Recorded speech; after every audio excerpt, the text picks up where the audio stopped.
Ngā mihi nui kia koutou, e hui tahi nei tēnei rā. Thanks very much for joining today's session. Been thrilled by the level of interest in hearing more about where things are at with the Natural Hazards and Resilience platform. And really the purpose of today's session is a chance for a bit of a Q&A around the expression of interest process that we've got underway. On the call with me are some of our recently appointed platform leadership team, Melanie Mark-Shadbolt, Julia Becker, Liam Witherspoon and Ian White, and they'll be available to answer any specific questions you might have about areas of focus and the work streams that you might have hopefully had a chance to look at as part of the platform plan and other information that was distributed as part of the call. The way the session's going to run, I'm going to provide a little bit of a recap and update on the process thus far, step through some of the thinking behind the process that we're running at the moment, speak to elements of the expression of interest template, the sort of information we are seeking from you, and then a chance for you all to ask any questions if you have them. So to that, in terms of the housekeeping, so currently you, as participants, you won't have camera and microphone access. However, if you wish to ask a question live, as opposed to entering a question in the Q&A, if you just signal that in the Q&A and Nikki can turn your camera and microphone on, and then you can ask a question directly. If you'd rather just stay a little bit anonymous or type out your question, then you're welcome to do that as well, but put any questions that you do have into the Q&A function of the webinar. Thanks very much. We are recording today's session, so it'll be available for sharing. I know there are a lot of people who were unable to attend today. So just a little bit of a recap on the journey so far. So, we are really privileged in a sense in this space, Natural Hazards Resilience, that we've been given funding for now the next 6 years, and this builds on the legacy of investment through the National Science Challenges. But actually in our area going back to sort of the proto-collaborative multidisciplinary applied research program, the Natural Hazards Research Platform. We are the new NHRP, but the Natural Hazards Resilience Platform. Just a little bit of kind of context around our approach and, what are some defining features, I guess, for the program. We are at essence, an applied research program looking to deliver national benefit. Our focus is the Natural Hazards Resilience mission. So that involves working across the boundaries of research disciplines relevant to that mission and bringing researchers and users, people who are going to apply the research for that resilience mission together. That's working with government at all levels, with community, and a whole range of other potential implementation partners. So that big focus on research impact and working with others. So that's really a kind of, in terms of the expression of interest process, aspects of that which we want to see really drawn out in any signal from you about your motivation and interest in participating.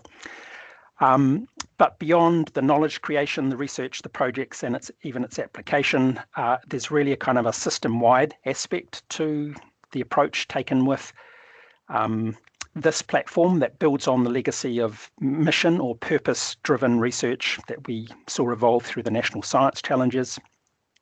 So that's about how we're bringing more collaboration more generally across the system, between disciplines, between researchers and users, between institutions across the system.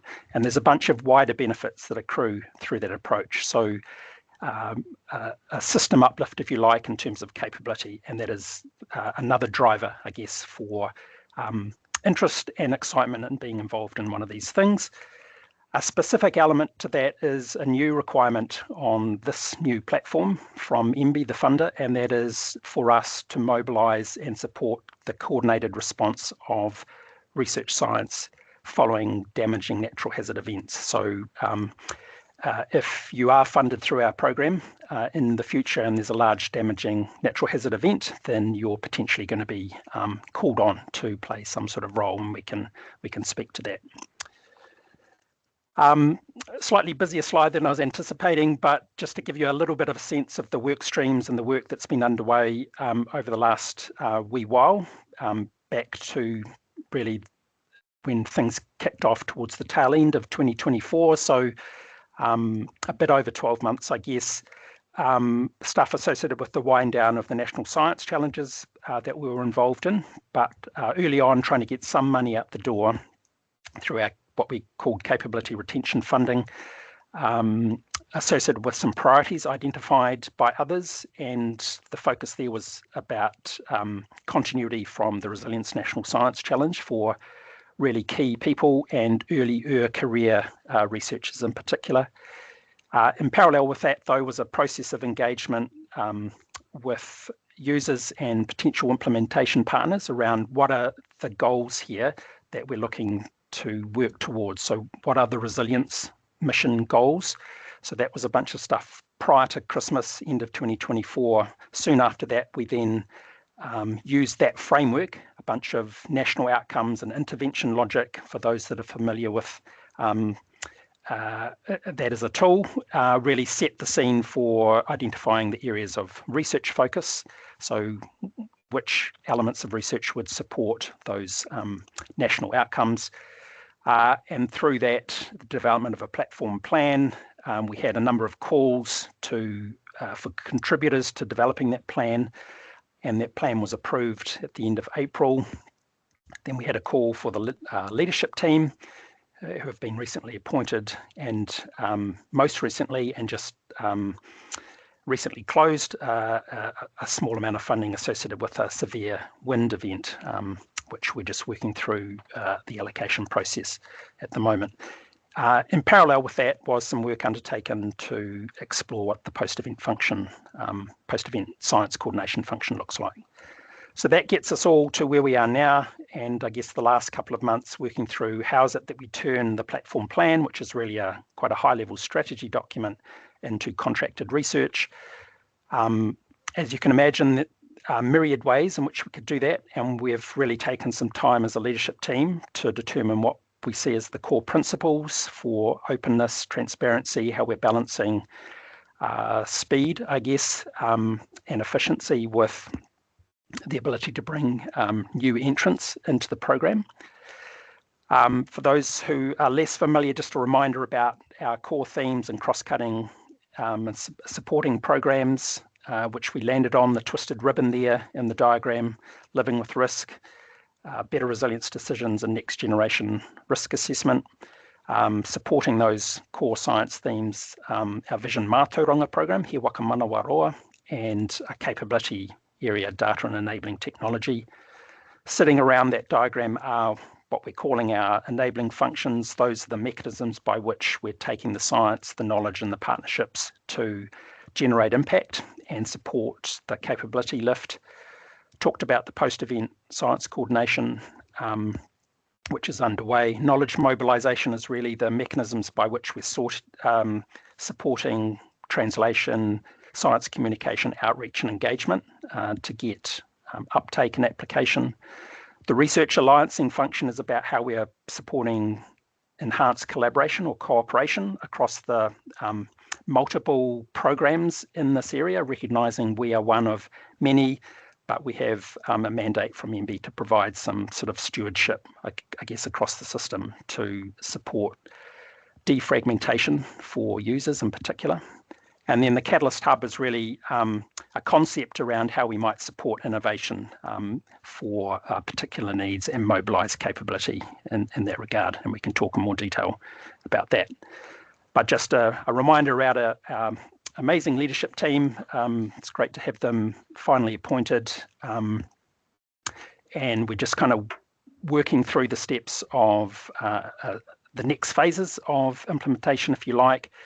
And the last couple of months in particular, kind of considering, potentially myriad options for how we turn that strategy into a bunch of funded research. And we've landed on the process as communicated recently, because we are looking to balance efficiency and speed, if you like, with the chance to kind of bring in new players and consider a whole range of other options for the mixture of research teams. So where that's got to in terms of what we're calling the investment framework, but essentially it's the sort of tracks, if you like, in which we see funding being distributed. So the platform is a devolved funding mechanism from MB. So we've been given the money to steward on behalf of MB, and the platform plan sets the direction for that. And this is the kind of framework in which we are seeing the channels, if you like, for funding in support of the research and impact aims. As alluded to in the earlier diagram around purpose, the features of mission-led research, this is largely about a negotiated program, meaning that we're looking to target research that is aligned to the impact goals that have been determined by our user partners. And so the majority is negotiated. What that means is that we've got high-level research questions that are framed, and then we're looking to sort of, and part of the focus of the EOI is to identify alignment of capability, skills, and experience for various elements of work at different levels. And we're just kind of making this subtle distinction in a way between what might be viewed as national or strategic programs and more place-based or sector-focused areas, but they're all involving co-design and negotiation with mixed research teams. The Opportunities Fund is really our more investigator-led, if you like, or competitive funding channel. And we see this as a really important kind of balance for the program to provide the opportunity, the pathway for new ideas and new entrants into the program. We're yet to work out exactly what the sequencing of that will be, but we think it's probably sort of a biennial, every 2 years kind of a call. And then a kind of a unique aspect for us, I guess, is this post-event rapid research. We've done a call because we don't have a wider funded program at the moment. We may do that involving a contingency fund, but there's also an expectation, as is outlined in the expression of interest document, that if you're funded through the platform and your research capability is relevant to when an event happens that we deem to be over some threshold, then there'll be an expectation that you'll be reprioritising your effort if there's some research value from that event. So the timeline associated with that, so the call is out obviously at the moment, and we're sort of through stage 1 into stage 2 with that deadline midday on December the 12th. The leadership team will take some time before Christmas to start the kind of triaging of applications from you all, and that'll give us a chance to kind of reach out to you if we need to kind of clarify things. So there might be a little bit of to and fro or follow-up that's needed. We understand we're now getting into the summer break period, so there naturally won't be much happening probably through most of January, but looking to work through that process in February and make some decisions that set us up for the next phase, which is essentially the ability to select people for invitation to participate in the workshops that follow. The process across the 5 programs or themes might be a little bit different. They might not all be exactly the same in terms of numbers and process, but the detail of what happens inside a workshop, that's going to be tailored to the requirements of the particular program, but the selection is going to be based on the expression of interest. There's been a little bit of work already on working through what a well-facilitated process looks like for those workshops, and the kind of connectivity, integration, the harmonization that's needed across the 5 areas of the platform, as well as the external linkages, are really kind of key. So that's going to be a big kind of iterative step for us. So that's the sort of stage 5. And then getting into negotiation around exactly who and what can deliver what aspects of what's been determined as a priority. And we're hoping that we're contracting new work towards the end of this current financial year. So maybe just ahead of July, but then through into the first part of the next financial year, the latter part of 2026. That said, there are also some priority projects that you might have picked up on in the platform plan, and there's work already underway to scope aspects of those, but we'll be using the EOI to identify relevant contributors. So just summarising that timeline across those kind of components. So yeah, we hope to have some time prior to Christmas to kind of work through any issues and to reach out to you if needed, or following up very soon after into the new year, hoping that we're well placed, certainly by no later than the end of February, and ideally a little bit earlier than that. At the same time, there'll be work underway to make sure we can hit the ground running no later than March for associated workshops. And that timeline on, I guess, at a more general level across the programs, the approval of projects. Just before the next slide goes into some aspects of the expression of interest, I'll just scan the Q&A in case there's any kind of questions that might relate to where I'm up to.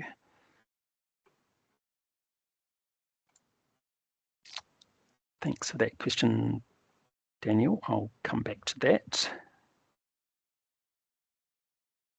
And great to see you on the call, Simon. Yeah, and I can speak to that specific element too.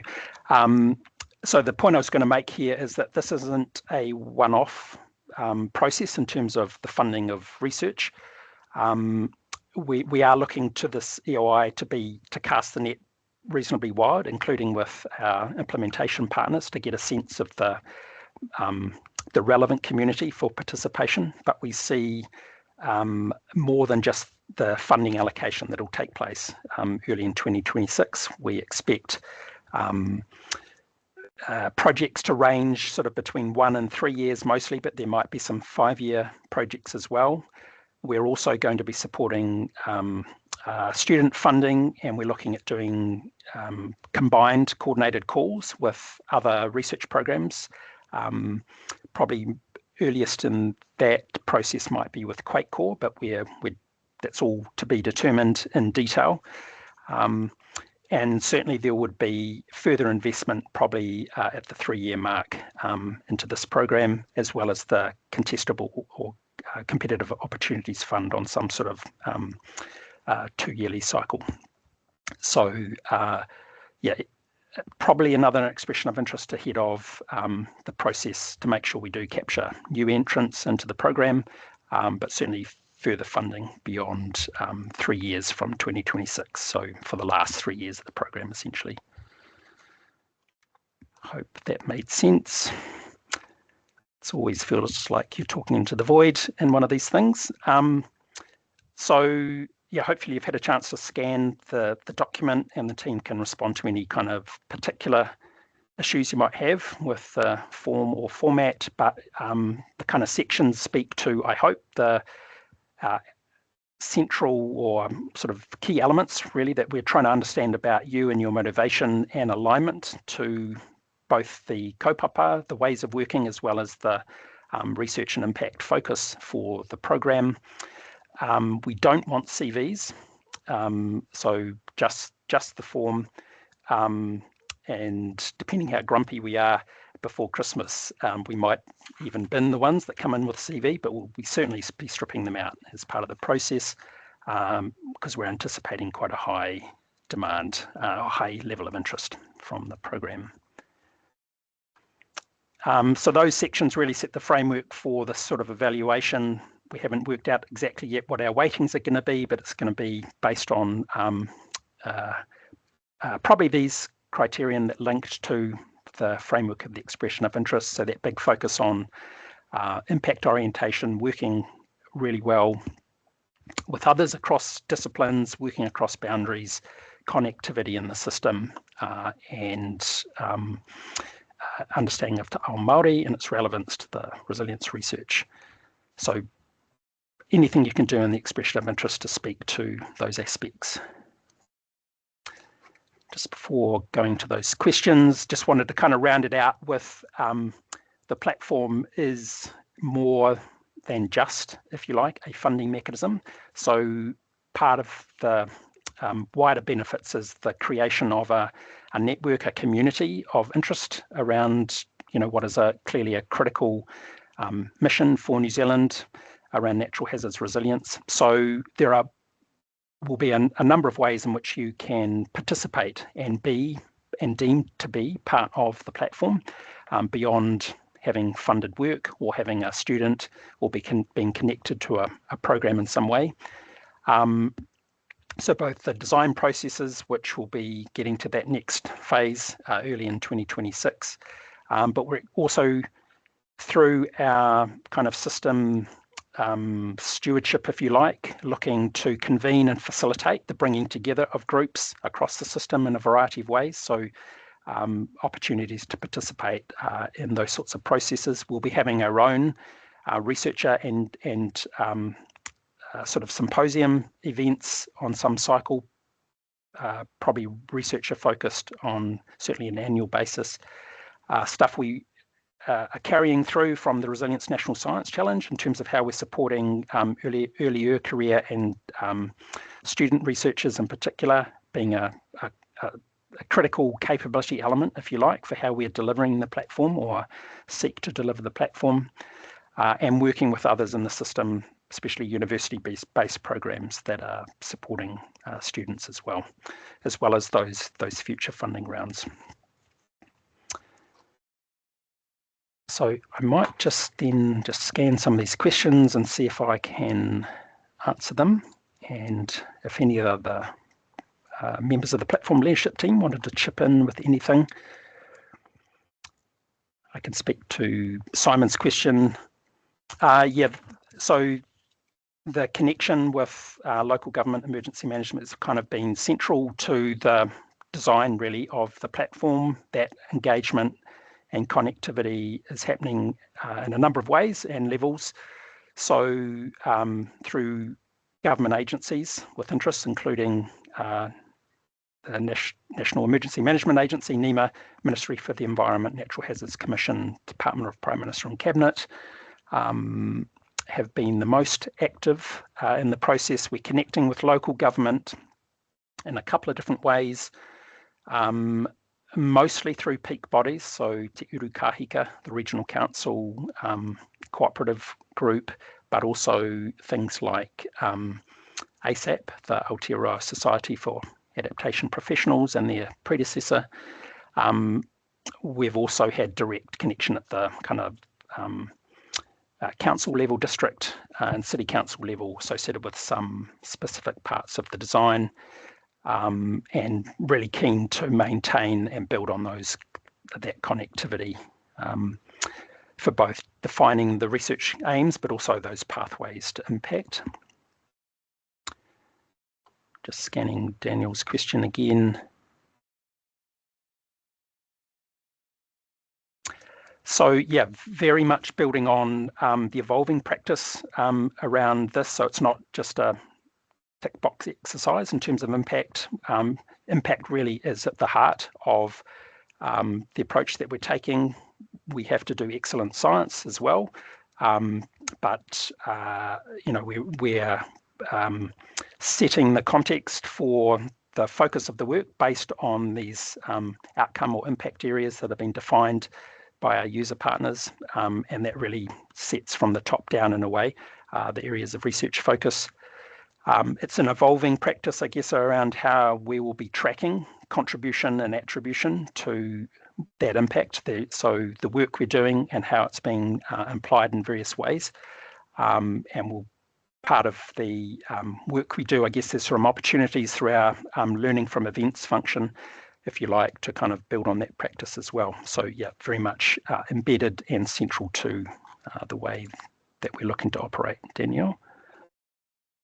Richard. Go for it, Liam. Yeah, maybe we could just add on that. Maybe it's useful for context if we look back to some of the programs that have fed into the platform. As we look at the scope of those projects is very much framed around a particular location in New Zealand or a group within New Zealand, and working alongside and making use of information in a very collaborative back and forward way through those projects. So we've seen the benefit that can be realized through that approach, and that's what's continuing to the platform now. So a lot of context is fed into the projects to help support that translation, and as well to evolve. A lot of these relationships are a lot of the relationships with the organizations we're going to be working with within the platform are 10 years in the making as well. So there's a lot of trust that's been developed, and we hope to continue to extend that trust and continue to do good work in that space. Thanks, Liam. Yeah, just emphasising that point that we're not starting from scratch in a lot of these relationships and connections. Great, glad you can hear me. So I'm not sure if I'm tracking these all in the right order. So apologies, I've missed some. If the rest of the team can pick up any that I miss here. So a question around the broker connections between teams. So yes, that's part of the process, I guess, in considering the portfolio of expressions of interest that come in. So they're being submitted by individuals, and we're looking to build teams around the work streams and priority areas. So recognise that there are some established teams or groups of researchers that work on particular things together, but that's part of the process that we'll be going through with the leadership team making those calls. Just the EOI is essentially a signal putting your hand up for any and all. So it's not just exclusively the national negotiated or the negotiated programs. It gets you in the mix. We're obviously not pushing out a competitive call. The process of workshopping is focused on those first two tracks. But it gets you into the database essentially for future calls. There was a question from Woody. Hi, Woody, and William, which are kind of broadly related.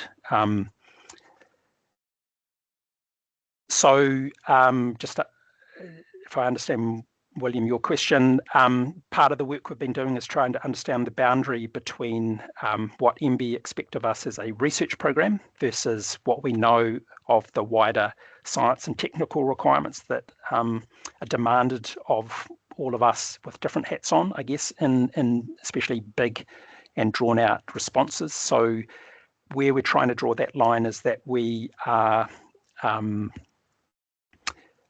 focused on research rather than science services. So anything that looks like, especially early advice to agencies in response, there are other existing mechanisms that are supporting that pathway.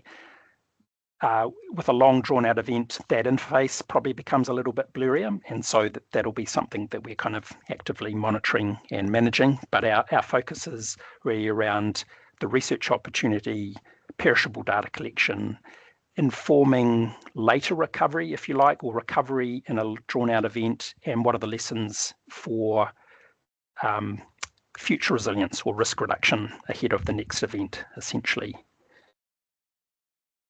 Just checking if that answers your question and framing, Woody. In terms of the connection with responders, so, we've been clear that we are not science first responders. We will be active monitoring, I guess, to determine what role is likely to emerge in terms of research. Part of the function is that we will be plugged in probably initially at the national level through what's emerging as a science desk instead of new arrangements. Hope that's not privileged information, but there's work that NEMA's doing to improve the linkages with science, and we're very much connected into that because there'll be a process of sense making, I guess, around what the science opportunity is associated with an event. Sure, Emily, I will do that. I've just got slightly out of sequence. So Emily's question was, could you read out the question before answering it? So I will do that. So the next anonymous question is, how strong is the focus on social science? So social science is in all aspects of the program. Julia and Ian might want to speak to this specifically, but really living with risk and better resilience decisions are driven largely by social science, I think, is the sense, and there'll be elements of social science in Liam's program. And, really the applied nature of the program requires that of us. Yeah, Julia and Ian, did you want to speak to that in detail? Just that it's probably not that helpful a distinction in the platform because it's going to be really interdisciplinary. So we're looking to have social science in pretty much all our areas. And if we want to link to sort of people and places and decision making and processes, it means there's going to be some good focus on that. I don't know whether, Julia, you wanted to add anything, or Melanie? I think you probably covered it well, Ian. Yeah, just the focus on interdisciplinary, I think, yeah, and working across the spectrum. But there's definitely a social science element in there. And can I jump in, Richard, briefly, because it might cover off one of the other questions as well, some of the others, and that is that there's definitely a focus on interdisciplinary teams, or interdisciplinarity, as you've heard multiple times, and that includes people with diverse skill backgrounds and networks as well. So to one of the other questions that was in there, which I think I responded to, just because you haven't worked in this space before doesn't mean that you shouldn't consider putting an EOI in, because you will certainly have skills. Well, if you think you've got skills and your team are aligned with some of these areas, then you should consider putting it in. So we want the right teams and teams that can work well together. Thanks, Mel.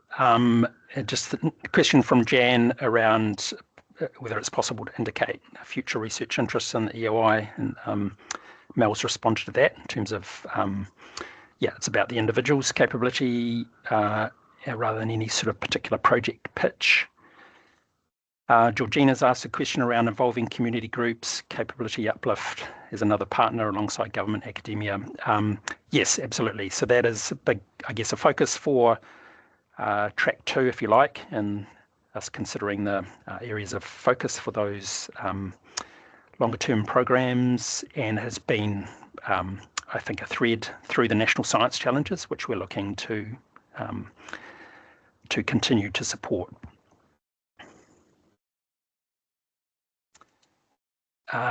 Great question around concrete steps to address the substantial imbalance in costing practice between PowerOs and universities. So yeah, this is a challenge for us, and just kind of the reality, I guess, at the moment in the system. And we're just kind of working through what that means as we head into contracting. It is quite a fraught environment for us, and happy to talk outside of this meeting with anybody. Question around the expected FTE contribution envisaged for PIs, AIs. I've got a little bit of a sense of that, but maybe Ian and Liam or others, did you, as research leaders with experience in this, you kind of, and given this, your understanding the scale of the themes and the programs, your take on that?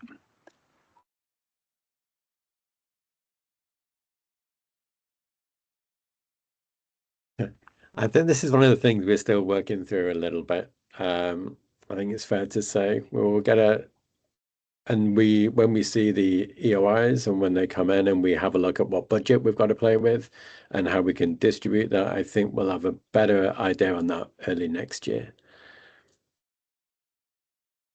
Yeah, and I think maybe adding on top of this is looking across the system and the different ways that different institutions within the system can enable research and how we best make use of that. And there was, I guess, to use an example for the Resilience Challenge, each of the pieces within the Resilience Challenge approached the funding of the research and the, I guess, the distribution of the types of research involved, from experienced researchers through to students and everything in between, in quite different ways. And so that's something we'll have to explore as we develop the programs and what is trying to be achieved with the pieces, how to best enable that.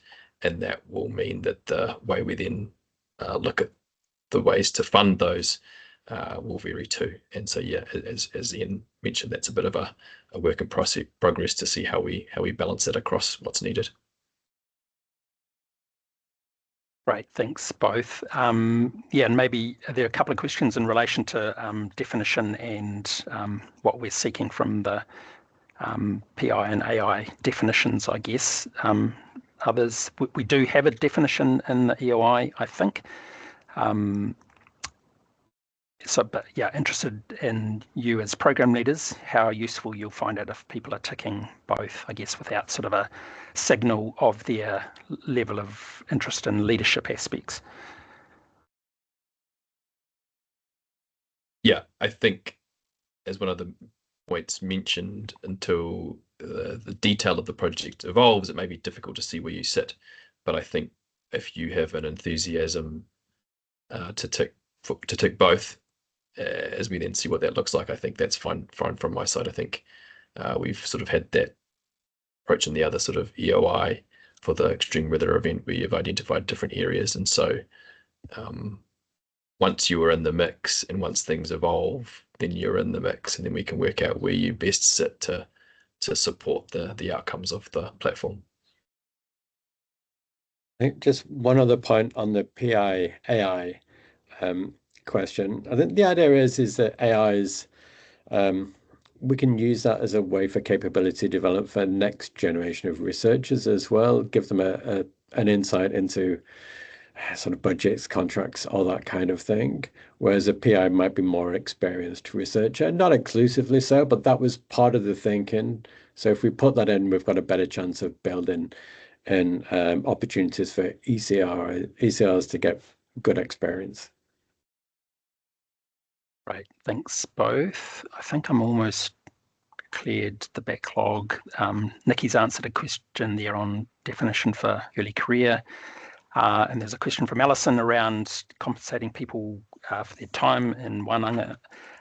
So I think where we've landed with that is that if you're not already funded in the system, so if you're, have salary paid through a university, PRO, government department, we wouldn't compensate you for your time, but there'll be people unwaged and not otherwise funded in this space, so community groups and others. So there might be some line calls there, but the intention is to support participation for those who are unfunded to be able to participate in that way. Okay, I'll just go back up and see if there are any other questions. Did we answer the question from Emily about how the EOI is very individually focused? And I think the key point is this is definitely, the idea is that each individual should be submitting an EOI. An EOI should be coming from a team. The teams will emerge as a result of the EOIs coming together and we developing this broader plan. That will, I guess, be different when it comes to the sort of opportunities fund. That's a different structure, but for now, if individuals who want to be involved should all submit their own EOI. Yeah, just to add on what Liam was saying, I think for the weather call that came out a few weeks ago, some people did submit as teams. I think that was fine because it was for a specific topic, but agree, yeah, it's just submit it as an individual so we can see everybody in the pot. Right, thanks everyone. Sorry, I've found a bunch of other ones that I hadn't got to. Richard, there's a couple of ones on different types of hazards. There was one around fire and one around heat waves. And I guess we could probably say we're starting with as broad of a definition as possible, and then we will evolve the program based on that. But I think, yeah, we aren't trying to constrain things too much at this stage in terms of what types of natural hazards are included. Thanks, Liam. So just checking, do we think we've covered Emma's question around approach to EOI if you think you could feed into multiple themes and work streams? I think we just expect people to signal the breadth in that regard, and then we can follow up if the information is not specific enough through the contact details. We talked about social science. We talked about Emily's question. Expectation of how much budget will remain at ESNZ. No. So every research partner is the same, essentially. So we're looking, there's no pre-allocation for research allocation through any of the PROs. Liam answered Nettie's question.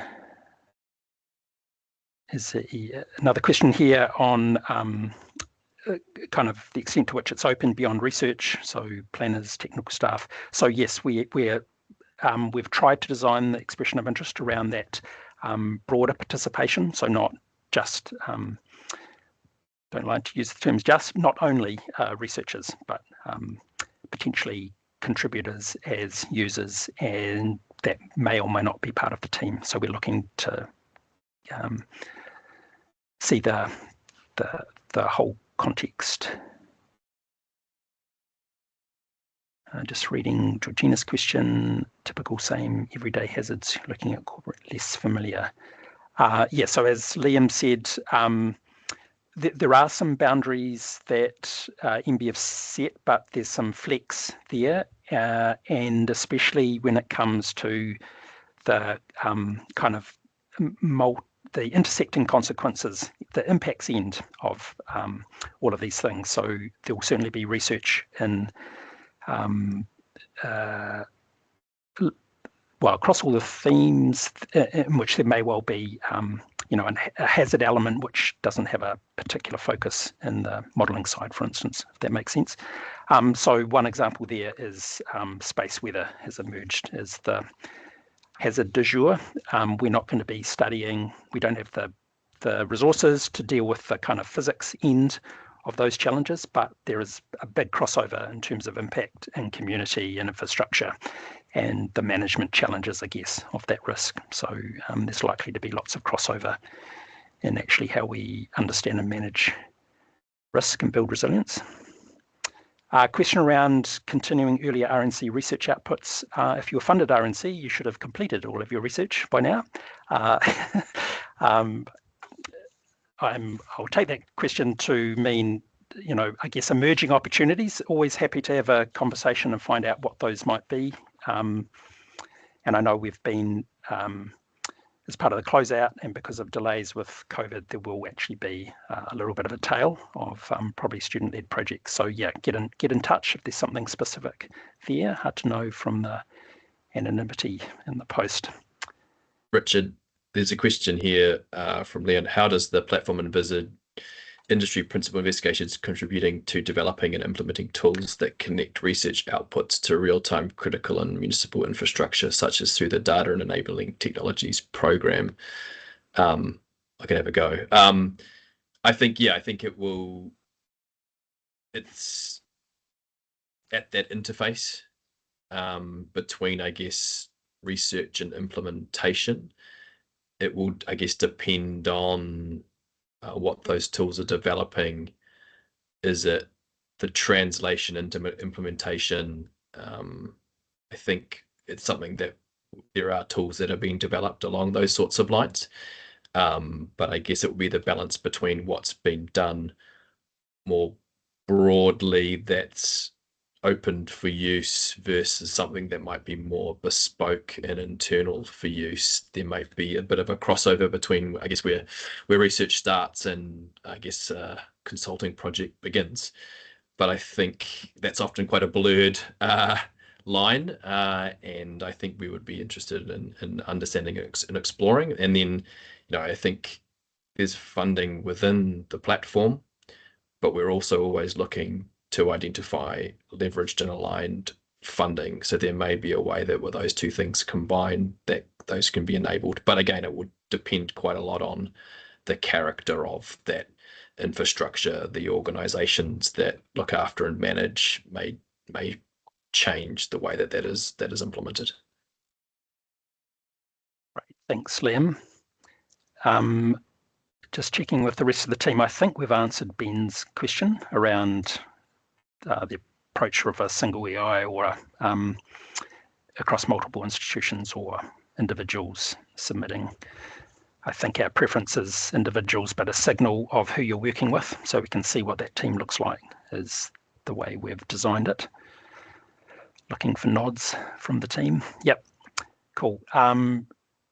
Thanks, Alison. So Alison had a follow-up question in terms of extent to which Mātauranga Māori is across the kind of 3 science themes as well as its own. So yes, there's, I think we speak to this in both the platform plan and also in the investment framework. The expectation is that there are Te Ao Māori aspects and Mātauranga Māori, Kaupapa Māori projects across all relevant aspects of the program, as well as its own visible program. So we're just sort of, it's partly a construct, I guess, to give some prominence and visibility, but it is both cross-cutting its own program and embedded in support across the other themes. Others can chip in if they wanted to expand on that.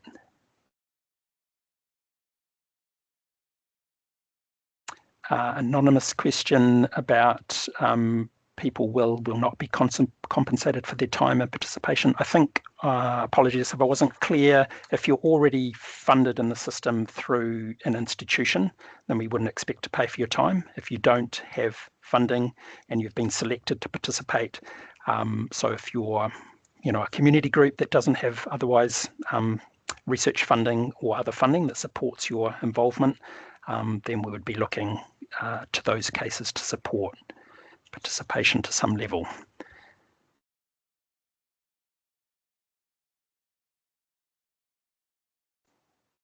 Question around what the EOI is for.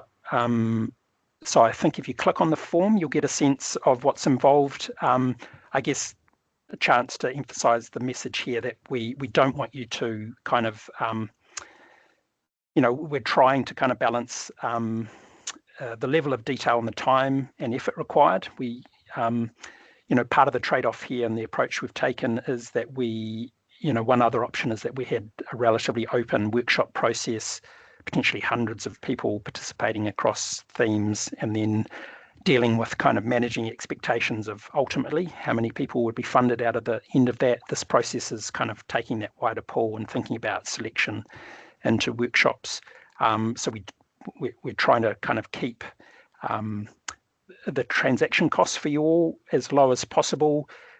Maybe a key message there is we don't want a big long narrative in those sections. While there might be a suggested word limit, the more you can do to kind of bullet point your responses, the better for us. And I think also keeping you on side with the leadership team who will be going through all these documents as well. So maybe that's the key message there.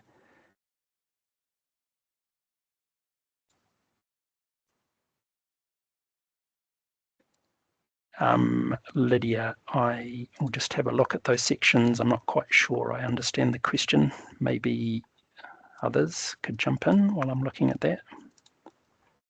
Kia ora, Richard. Section 11 is a conflict of interest declaration. So I think that's more just if there's anything you want to note that you're nervous about. So if you're related to me, for example, you could note that, and maybe I'll, pretend that we're not and look favourably on it. No, I'm just kidding. Just those, kind of high level conflicts of interest, just noting that the research sector is also under pressure at the moment. So we should all be very careful about noting those things. And section 10, Richard, was the data and IP consideration. So from a Māori perspective, I want to reassure people that if you are in one of our wānanga, design wānanga, and you contribute your mātauranga, then we will, of course, acknowledge that it is yours and that it's not going to go anywhere without your permission. So just noting that there may be some data sovereignty issues for some participants, whether they're industry, Māori, researchers. So if there's anything you're nervous about, you could note that there. But Richard, you may have other views for those sections. Yeah, no, that's great. Thanks, Mel. Yeah, it's just kind of an open space for you to note those. Go, Liam. And I think, and also understanding that we are that of people that are existing in this space that know each other, and a lot of people have worked with each other. So there is a lot of conflicts of interest. Say, people who have worked with me. You can note that in the EOI as it's likely to not count against you when we understand the character of that. But yeah, we do understand that it's a very already for a lot of people a very integrated and collaborative space. So those things are present. But as Melanie mentioned, just to note them down is a useful part of the process.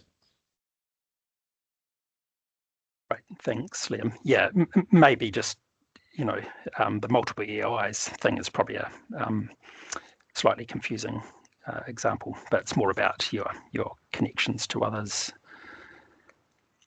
Question from Shari about alignment to fast starts. So we're just noting the earlier response that, yeah, this isn't a chance for you to pitch for projects, but yeah, there's an efficient way of showing your broader, I guess, involvement with those aspects. That would be fine. Question from Gabriella: participatory methods for community resilience, science and actionable strategies. That sounds absolutely relevant to us achieving impact. So yes. Question around networks and collaborations, named or outlined. I'm not quite sure what that distinction, naming or outlined. If there is a particular title associated with some group, for instance, helpful to know what that connection is. So information that helps us understand what those networks and collaborations are.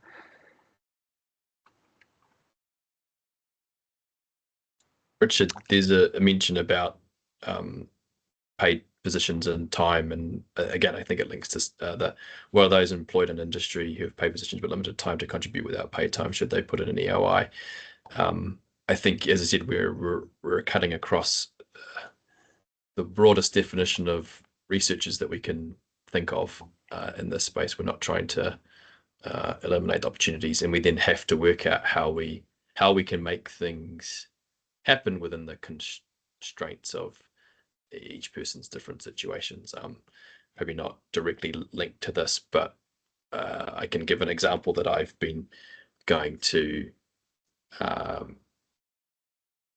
explore with different organizations who may not have in the past had sort of a research rate or a consulting rate, to explore as there ways that that can be done in a way that doesn't disadvantage everyone but enables a broader suite of people to be involved. So yeah, trying to get creative to give the most opportunities to people, and again, that may or may not be possible to give depending on different situations, but it's something to worth exploring just to see if we can get the most number of people involved.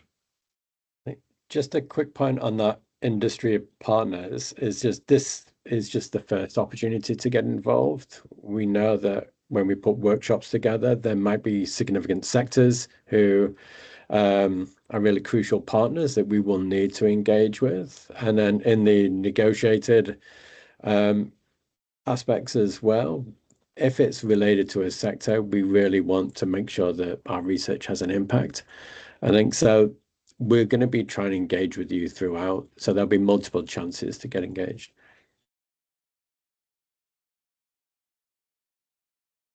Right, thanks both.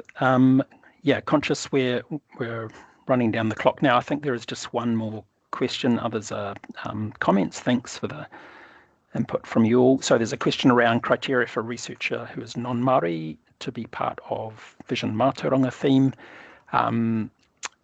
So I'm not sure we've been explicit about that. There's certainly been evolving practice through the National Science Challenge, which we will be looking to build on, and we can more explicitly communicate expectations in that regard. So it would not be acceptable, for instance, for a key program being led as a preference by non-Māori researcher, or to have no Māori researchers in key parts of the program. Others may wish to comment. Kia ora, Richard. I responded and said, look, anyone should put an EOI in and they should tick whatever box they want. But if you're not Māori and you're putting one in for, well, I should rephrase that. If you haven't worked in the Māori space before and you're putting one in for VM, you do need to clearly articulate what skills you're bringing. So, and that should be for any area you're putting in. So if I decide to put one in and tick engineering to work with Liam, then I've got to explain to him how useful I'm going to be, which is not very useful, but so just explain really clearly what you bring to the table. Right. Thanks, Mel. All right. So I think Q&A is now closed off, but yeah, I'm happy to take questions via email. There's contact through the information that's on the website. This recording will be published. We will probably have a newsletter which summarizes or provides a link to the recording. I just see there's a last minute, somebody let Georgina through the gate. So fixed location or flexible. So no, whatever works and makes sense in terms of the team. So there's no requirement to be in a particular location. Our research is Aotearoa, New Zealand focused other than that. But no requirement for you to be in the, main centres linked to university or other equivalent. Cool. Okay, ka nui tēnei, that's it for now. Thanks very much for your participation. Really looking forward to receiving your submissions, and yeah, if there are any follow-up questions, get in touch. Otherwise, hope you have a great rest of the day. Ka kite.